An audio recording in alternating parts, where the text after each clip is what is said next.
Bonjour YouTube, comment ça va? Elle est enfin là, cette Apple Watch Ultra, la première Apple Watch qui a vraiment un nouveau design comparé à celle inaugurée en 2015, parce que toutes celles qui ont suivi ont gardé justement ce design initié avec la toute première Apple Watch de 2015. Et d'ailleurs, pour fêter ça, Apple la propose dans une toute nouvelle boîte assez inédite. Alors si vous êtes super curieux comme d'hab, gros pouce bleu dans la barre des pouces bleus et on s'abonne parce qu'on va en manger des Apple Watch Ultra dans les prochaines semaines, ne vous inquiétez pas, je vais faire des choses assez extrêmes rien que pour vous. Mais avant ça, on la déballe. Concernant donc le modèle que j'ai en question, puisqu'en soi il n'en existe qu'un seul, c'est la Apple Watch Ultra avec une case en titane. Également, c'est le seul matériau disponible avec le bracelet orange Alpine. Ensuite, il y a le Océan qui est celui-ci que j'ai en jaune qui est magnifique. Et ensuite le bracelet Trail, alors que je n'ai pas ici mais que je vous montrerai dans ma vidéo test de cette Apple Watch Ultra. Alors,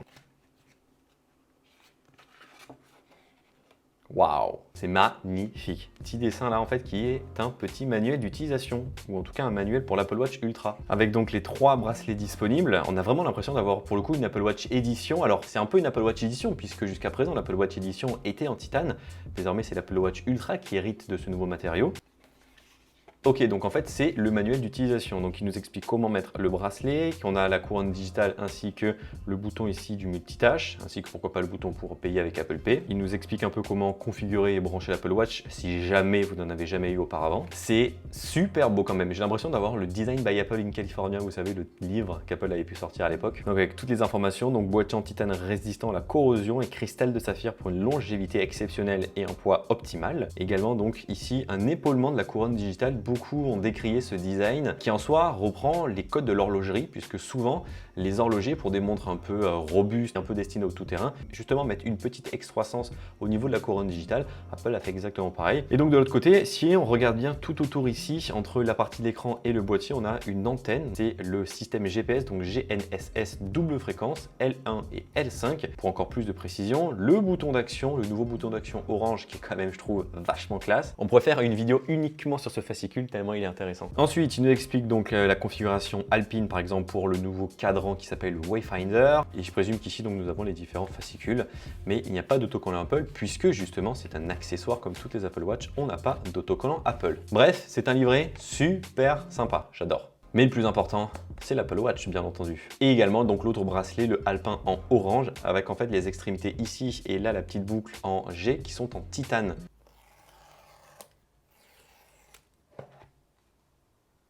Waouh! Design by Apple in California avec les coordonnées précises GPS, puisque justement cette Apple Watch comporte des données GPS supplémentaires avec double fréquence. Ils sont bons de ce côté-là, Apple. Et donc à l'intérieur, première nouveauté et première fois qu'Apple le propose, c'est un galet de rechargement pour l'Apple Watch qui est en câble tressé. Après l'avoir inauguré sur les câbles Lightning vers USB-C par exemple que l'on retrouve dans les iMac 24 pouces, mais également dans les nouveaux câbles MagSafe, ça arrive enfin sur l'Apple Watch. Peut-être qu'un jour on l'aura enfin sur l'iPhone. Et donc l'Apple Watch, elle a son petit poids quand même, hein. Je la sentais beaucoup plus légère. Après en même temps, ici j'ai une série 8, mais une série 8 en aluminium, donc entre l'aluminium en 45 mm et ici de la titane en 49 mm, il y a un certain écart.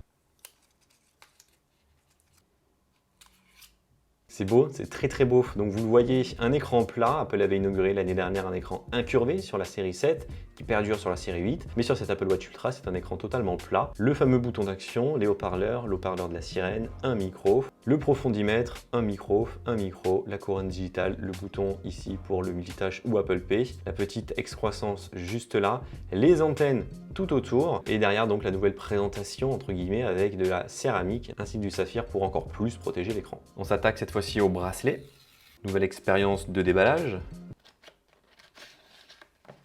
Ça change complètement de ce qu'Apple pouvait proposer jusqu'à présent dans ce bracelet. Je trouve très sympa ce bracelet orange, c'est un peu un mix du bracelet sport d'Apple avec le bracelet celui-ci à maillon. Et ensuite l'Océan, qui lui du coup est en plusieurs parts, qui est bien jaune, très flashy pour le coup. Et avec ici la petite épingle entre guillemets qui vient justement lier les deux et bien se fermer. C'est un style de design, encore une fois. On l'allume pour la première fois cette nouvelle Apple Watch.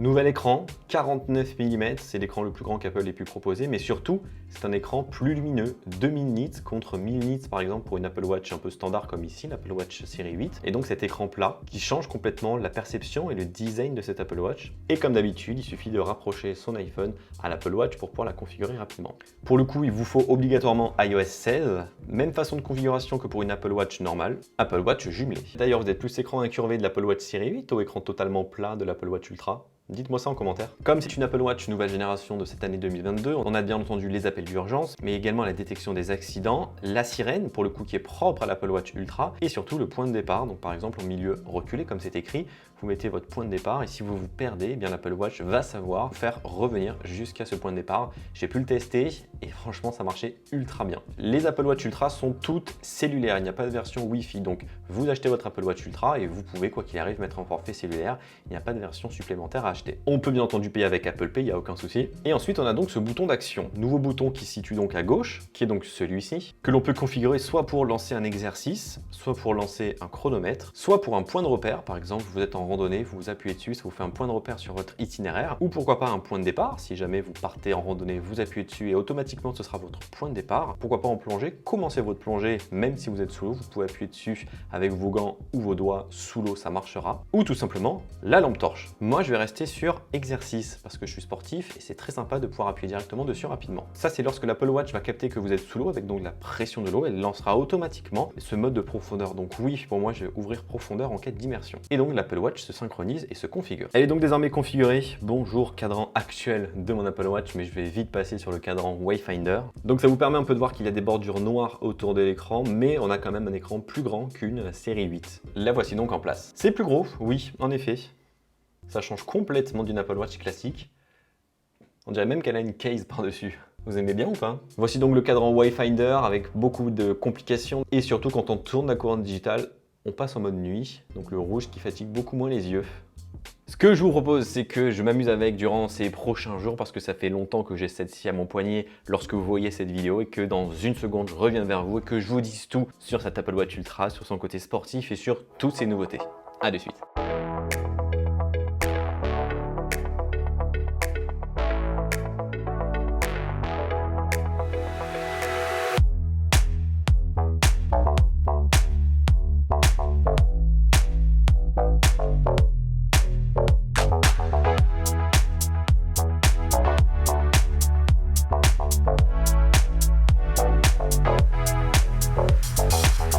Alors, cette Apple Watch Ultra, vous êtes devenu fan? Parce que moi, perso, je crois que je suis vraiment devenu fan. Ça fait de mon côté déjà une semaine que j'ai l'Apple Watch Ultra à mon poignet, une semaine que je l'ai au quotidien, jour et nuit, oui, la nuit comprise, que je fais beaucoup de choses avec, donc je vais tout vous dire dans cette vidéo sur tout ce que j'ai pu expérimenter, à part les sports extrêmes, bien entendu, parce qu'à Paris, c'est quand même un peu compliqué. Déjà, la question qu'on peut se poser, n'est-elle pas trop grande au quotidien sur un poignet? Parce que je rappelle qu'elle fait 49 mm, donc c'est un sacré boîtier au poignet, contre 45 pour l'Apple Watch série 8 par exemple. Et surtout, qu'est-ce qu'on pense du design après une semaine à son poignet? Alors, lors de l'annonce, j'étais quand même mi-figue, mi-raisin concernant ce design. Je le trouvais stylé, mais j'étais sur ma faim parce que je comprenais pas trop le boîtier un peu rond, le haut un peu carré, l'ex-croissance sur la couronne digitale. Bref, j'étais emballé, mais pas trop. Bah finalement, comme tout produit Apple, après plusieurs jours d'utilisation et surtout avoir plein de visuels du produit, bah, je suis devenu fan du produit. Voilà, je le sais, j'avoue, je suis faible. Certes, il est baroudeur, mais je trouve qu'il a son charme et qu'il est totalement différent de l'Apple Watch série 8 en soi. Donc on a vraiment deux produits bien distincts. L'Apple Watch série 8 avec son écran incurvé, donc une montre avec qu'un seul écran, et donc l'Apple Watch Ultra, dont l'écran finalement ne prend pas tout le style, puisqu'on a vraiment ce boîtier qui est plus visible, je trouve, que l'écran, qui est un écran plat. Et c'est, je crois, cet écran plat, l'élément de design que je préfère sur cette montre, parce qu'il est vraiment magnifique. Moi, vous le savez, j'ai une centaine de bracelets d'Apple Watch depuis 2015, donc justement, j'étais curieux de voir des bracelets différents sur une Apple Watch Ultra. Alors certes, les bracelets de l'Apple Watch Ultra, le Océan ou le Alpin, ils vont très bien, mais c'est un peu gros, je trouve, au quotidien, donc c'est pas non plus quelque chose qu'on va porter très souvent. Donc j'ai voulu mettre des bracelets un peu plus lifestyle. Le Milanais, oui, passe très bien, même si le boîtier n'est pas brillant, je trouve qu'il passe super bien et ça donne un style un peu à cette montre. Bien entendu, le bracelet Hermès et encore plus dans son coloris orange, bah, le combo c'est magnifique parce que le orange il est un peu présent sur certaines parties de l'Apple Watch Ultra. Les bracelets boucle unique sport ou en tressé sont magnifiques puisqu'en fait on a vraiment cette continuité et c'est très beau. Mais peut-être mon préféré reste celui-ci, le bracelet en cuir à maillon qui est magnifique parce qu'en fait il épouse la forme du produit et tout simplement il fait un beau contraste et bref ça rend super bien. Donc oui, pour tous ceux qui étaient un peu sceptiques sur la compatibilité des anciens bracelets, il n'y a aucun problème, tout rentre à la perfection. Ça c'est encore une fois le sens du détail d'Apple et heureusement j'ai envie de dire. L'écran d'ailleurs, donc vous le savez, est un peu plus lumineux, 2000 nits et ça se voit parce qu'en pleine nuit l'écran est très lumineux quitte à allumer toute la pièce. Donc on le passe vite en mode nuit où tout se transforme en rouge pour beaucoup moins éclairer la pièce. Donc en journée, en extérieur c'est pratique, en intérieur c'est un peu trop lumineux presque. Mais du coup oui, ce mode nuit, qu'est-ce qu'il est stylé quand même et dommage qu'il n'existe pas sur d'autres versions d'Apple Watch. Il est réservé uniquement à l'Apple Watch Ultra et il s'active juste en tournant la couronne digitale. Et justement en tournant cette couronne digitale, il y a deux points que j'ai remarqué, un qui est positif, un qui est négatif. Le positif c'est que la couronne est plus grosse et les stries sont plus grandes, donc en fait elle est beaucoup plus maniable et on la sent beaucoup plus. Par contre là où c'est dommage, c'est que comme il y a cette excroissance, on peut pas faire le tour entier de la couronne digitale avec son doigt. On doit obligatoirement faire un quart par un quart. Donc au lieu par exemple sur une série 8 descendre une page d'une traite en tournant toute la couronne, ici il faut le faire 3 fois par exemple. Donc voilà, c'est un petit point négatif sur justement cette excroissance. Et également j'ai un peu peur peut-être que ce boîtier en titane s'abîme avec le temps. Alors oui c'est du titane, oui c'est très résistant et c'est très léger. Par contre je pense que comme l'écran est vraiment bord à bord avec ces bordures, je pense qu'au moindre petit choc sur un mur, sur une porte ou sur un caillou en randonnée, ça peut être impardonnable. Et justement ces bordures qui aujourd'hui sont très belles, très fines, très plates, peuvent vraiment s'abîmer rapidement comme en soi les bordures d'un iPhone. Affaire à suivre, pour l'instant j'ai rien rayé ni rien cassé, heureusement, je touche du bois, mais j'espère en tout cas que ça ne deviendra pas un problème parce qu'une Apple Watch comme ça qui est destinée justement aux baroudeurs, si elle s'abîme rapidement, c'est un peu dommage. Et l'autre point dont je m'inquiète un peu, ce sont les antennes sur les côtés, parce que ces antennes là en fait, elles me font un peu penser aux antennes que l'on a sur les iPhone 6, qui sont des antennes qui avec le temps et l'usure devenaient abîmées, changer de couleur et surtout étaient très rayées facilement. J'ai pas grand souci aujourd'hui, simplement je trouve que par endroit c'est plus la même couleur alors que ça fait qu'une semaine que j'utilise à mon poignet.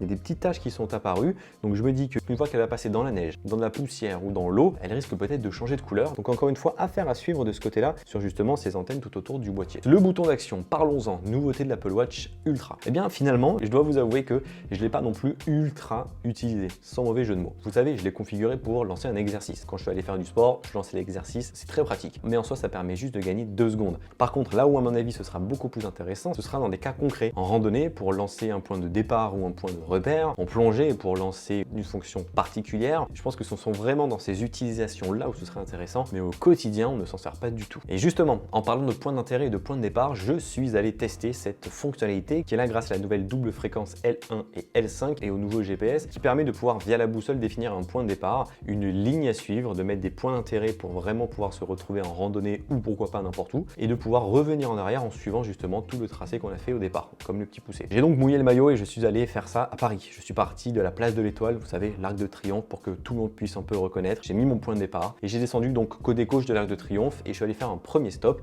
à l'Apple Store. J'ai mis mon point de repère, comme ça j'avais mon petit tracé. J'ai continué un peu et ensuite j'ai traversé. Et là j'ai mis je veux rentrer au point de départ qui était donc à l'Arc de Triomphe. Et bien l'Apple Watch donc m'a dit aucun problème, remontez par là. Et comme il y a le tracé extrêmement précis qui est dessiné sur l'Apple Watch dans l'application boussole, il avait compris que j'étais du mauvais côté, que j'étais pas en train de suivre exactement la ligne que j'avais fait à l'aller. Et ça c'est une excellente nouvelle parce qu'en randonnée, ça permet de ne pas se tromper justement de chemin. Donc là, il savait que j'étais en train de remonter du mauvais côté, donc des Champs-Élysées, là où finalement j'étais descendu de l'autre côté à l'aller. Et en zoomant ou dézoomant via la couronne digitale, on peut voir justement le kilométrage ou le métrage qui nous reste ou qui nous sépare justement des points d'intérêt ou du point de départ. Ça c'est quand même très cool. Ensuite, il y a juste à bouger l'Apple Watch dans un sens ou dans l'autre et vraiment ça nous guide. Et je trouve que c'est bluffant et que ça marche très bien. Encore une fois, j'ai très hâte de tester ça en conditions réelles. Là, c'était juste pour la démonstration, pour que tout le monde puisse un peu comprendre. Mais je me dis également, au ski, on est en hors-piste par exemple, on veut descendre une piste, on met un point de départ, on fait un stop au milieu, on met un point de milieu, bref, on descend, si jamais on a un problème, on peut remonter et pas se perdre. Je trouve ça trop bien, donc j'ai très hâte de tester ça en conditions réelles. Bien entendu, on a les appels par satellite qui seront disponibles, on a le crash detection, on a les capteurs de chute, bref, c'est une Apple Watch ultra bien spéquée de ce côté-là. Mais surtout, c'est le côté batterie qui nous intéresse, puisqu'on le sait, Apple a annoncé que l'Apple Watch Ultra avait 36 heures de batterie de base contre 18 heures pour une Apple Watch un peu normale. Honnêtement, j'ai été bluffé parce que les 36 heures sont maintenues. J'ai tenu bien 2 jours de batterie complète. Ça fait une semaine que j'utilise, donc j'ai chargé 3 fois la batterie. Par exemple, le samedi midi à 100%, le dimanche vers minuit, elle était à 25% et j'ai dormi avec et le lundi matin, elle était à 15-20%. génial. Alors oui, certes, on est loin des Garmin par exemple et autres montres qui offrent plusieurs jours, voire semaines d'autonomie. Là, on est sur 2 jours maximum en utilisation plus que concrète et normale. Du sport, les capteurs tous activés, que ce soit le BPM, l'oxygène dans le sang, le thermomètre, dormir la nuit avec pour tout analyser, les notifications, l'Always On Display. Je me suis bridé en rien pour l'utiliser et oui, j'ai tenu bien 48 heures avec. Donc en soi, la batterie, elle est plus que bonne et ça, c'est un excellent point. Dommage par contre qu'il n'y ait pas de rechargement plus rapide. Ça reste un peu long à charger une Apple Watch. Mais bref, oui, cette Apple Watch Ultra coûte cher, 999 €, mais en soi, c'est juste 50 € de plus qu'une Apple Watch série 8 en 45 mm acier inoxydable en Wi-Fi plus cellulaire. Je trouve que les 50 € sont ultra justifiés parce qu'avec ces 50 €, on gagne un matériau plus noble, un écran plus grand,